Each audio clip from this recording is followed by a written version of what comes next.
I would have never thought in my life, 23 years running the film festival, that we could say that we have a home.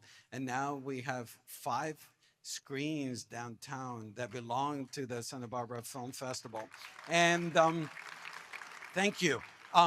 We will be running as is until we are allowed to start gutting it. And in the fall, it will be remodeled to a way that is going to blow.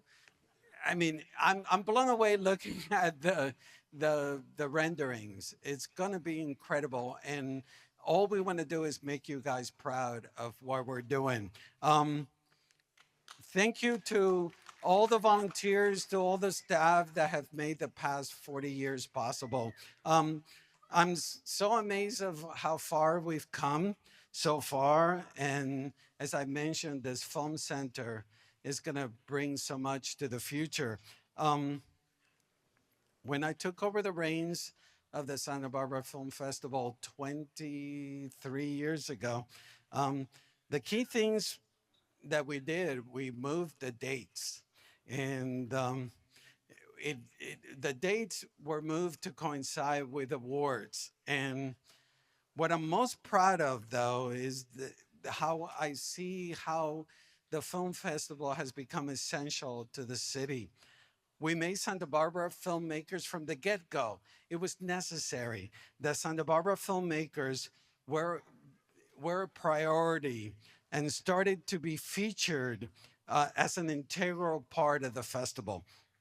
We created a robust educational program that has grown to a point that now we have an education center across the street and have programs that encompass students from every stage of development, from third grade to college.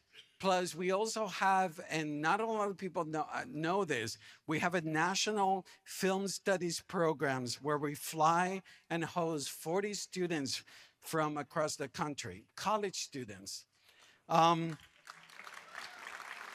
but most significantly, gang, when I took over the festival, I leaned big time on the international aspect of the festival. I made it a point to have as many countries represented and as many voices included in our festival. Why? Because growing up in Panama and coming to the United States, I understood the importance of hearing different voices, no matter what their gender was, no matter what their country was, no matter what the color of their skin. It was a natural thing to do. When I was growing up, I took solace. I felt like such an like an alien growing up, and then going to the movies and experiencing art. I understood that I was not a freak, that I was just part of the human race. And the more I got exposed to art, the more I got exposed to differences, I felt like I belonged. And at a very rocky period of my life, and I know that most of you feel that way, I found solace in the dark of movie theaters. Um, this is art is not isolationist, and this is not an isolationist film festival. Film festivals to me represent the embodiment of the impartiality inherent in art. Art is for everyone. I came to the United States because it was a melting pot. And what I love about film festivals and about art is that keep reminding us the fact that we all just have a beating heart. We all are human, and we have far more in common that we think about. I want to I want you to enjoy the next 12 days.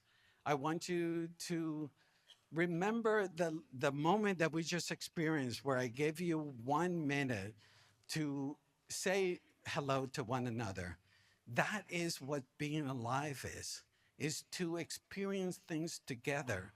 Um, no matter, I mean, I'm preaching and I'm like in professor mode here. Um, but this is what life is all about, is to be able to breathe things in and to share it to the person next to you. And it is far more richer when it's somebody you don't know. So for the next 12 days, and I'm done preaching, please breathe in, breathe out, be nice to one another, and enjoy being alive in a community, in a film festival in Santa Barbara. I love you. Please enjoy the opening night film.